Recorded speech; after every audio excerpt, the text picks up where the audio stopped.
Welcome back to Savvy Psychologist. I'm your interim host, Dr. Ellen Hendrickson. For the next few weeks, I'll help you face life's challenges with evidence-based approaches, a sympathetic ear, and zero judgment. Boundaries, like wide-leg sweatpants and quarter zips, are trending. But for those of us wired to be a little anxious, setting a boundary with a demanding friend, inappropriate stranger, or clueless partner can feel as hard to pull off as wearing one-piece animal pajamas to the office. But I'm getting ahead of myself. First, what is a boundary? In geography, a boundary marks the limits of an area. It's the same idea for relationships. Boundaries describe your limits in each relationship.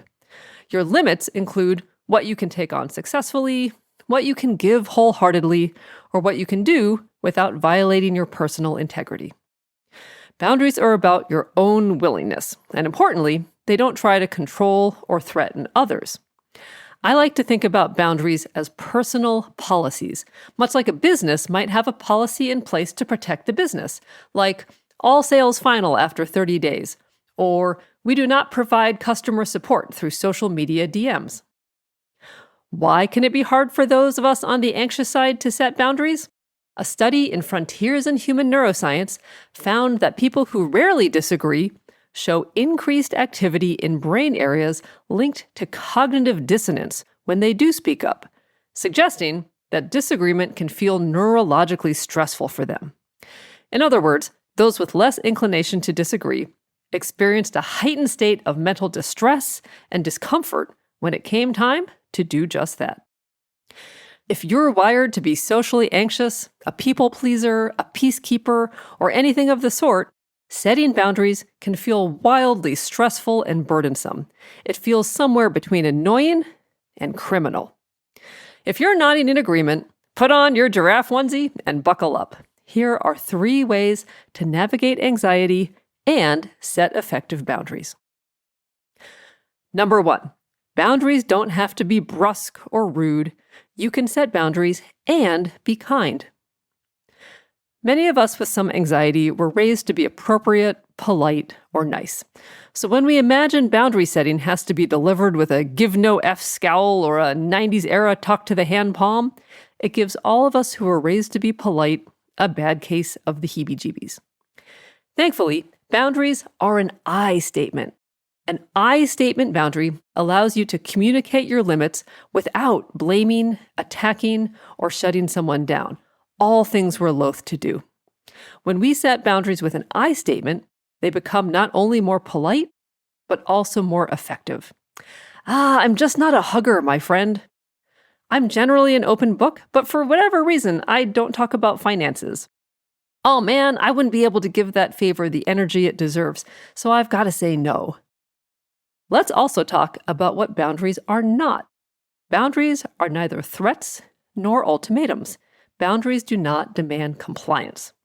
For example, a command like, "You can't speak to me that way," might be recast as a boundary, like, "I won't stay in conversations where I'm harshly criticized. I'll call you later when we can talk calmly."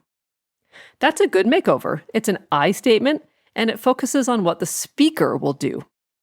However, even though it's technically a boundary, depending on the tone, it can still come off as a threat.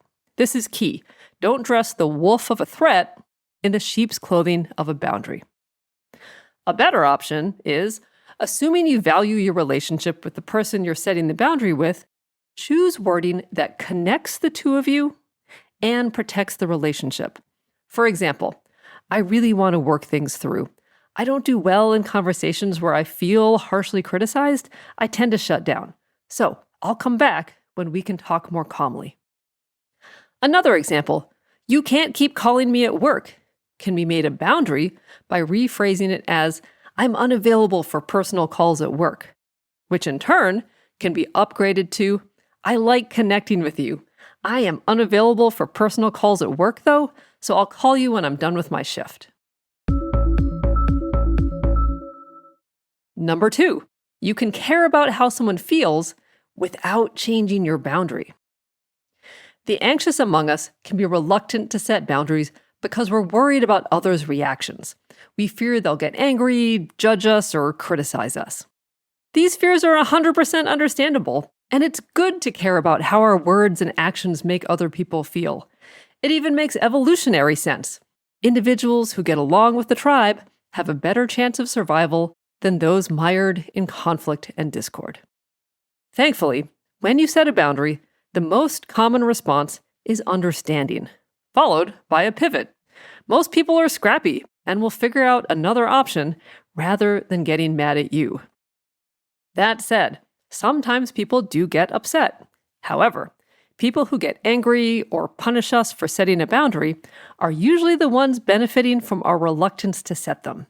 If they respond with anger, it's not necessarily because of the boundary per se, but because we're no longer bending to their rules and needs. If someone does get mad, that's important data. Rather than capitulating to them, make some metaphorical room for their disapproval. Give them space to react without rushing in to repair. How to do that? Use the broken record technique from dialectical behavior therapy. State your boundary respectfully. I can't take this on right now. I want to help when I realistically can. And if you get pushback, just validate them and then state it again. Don't justify or explain, because that offers new inroads for pushback. Yes, I hear that it's important. I just can't take it on right now. Rinse and repeat. Once they start taking your boundary seriously, most people move on. Focus on staying kind, regulated, and steady in your boundary. Your goal is not to manage their emotions, it's to manage yours.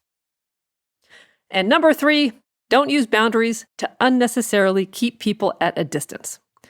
Let's change gears. Classically, folks with anxiety are reluctant to set boundaries, but sometimes it's the opposite. Sometimes we'll use boundaries to keep people at a distance. Anxiety tells us to draw a wide circle of limits around ourselves to stay socially and emotionally safe, but then we end up lonely or isolated. For example, anxiety justifies turning down a brunch invitation because we should really have some me time, even though connecting with our friends matters to us. Anxiety tells us to skip the family gathering because it will be stressful, even though there are some people there we'd like to catch up with. Anxiety tells us not to help our colleague because we should stay in our lane. Therefore, ask yourself, if you were being the person you want to be, if you were doing what's meaningful and important to you, what would you be doing? Notice I didn't say, to minimize anxiety, what would you be doing? In short, let your values decide what you do, not your anxiety. Allow some anxiety in the name of living the life you want to live. To sum it all up, boundaries, like your favorite wide-leg sweatpants, or even those skinny jeans you just can't give up, work best when they fit you and your natural personality. If you're wired to be a little bit anxious, you can still set boundaries kindly, stick to them with care, and let your values, not anxiety or others' reactions, decide how you live your life. If you liked this episode, you'll love my Substack newsletter, How to Be Good to Yourself When You're Hard on Yourself. There, you'll find lots of resources, plus a kind, supportive community for those of us who are wired to be our own worst critic. Don't miss out. Head over to Substack and search for Ellen Hendrickson or How to Be Good to Yourself When You're Hard on Yourself. I'll see you there. Savvy Psychologist is a quick and dirty tips podcast. Thanks to the team at QDT. Steve Rickeberg, who engineers the show, Director of Podcasts Holly Hutchings, Morgan Christensen in advertising, and Rebecca Sebastian and Nathaniel Hoops in marketing. Follow Savvy Psychologist on Apple Podcasts, Spotify, or wherever you listen to podcasts. Next week, Dr. Jade Wu returns with some tips to quiet your mind for sleep. And I'll see you the week after that.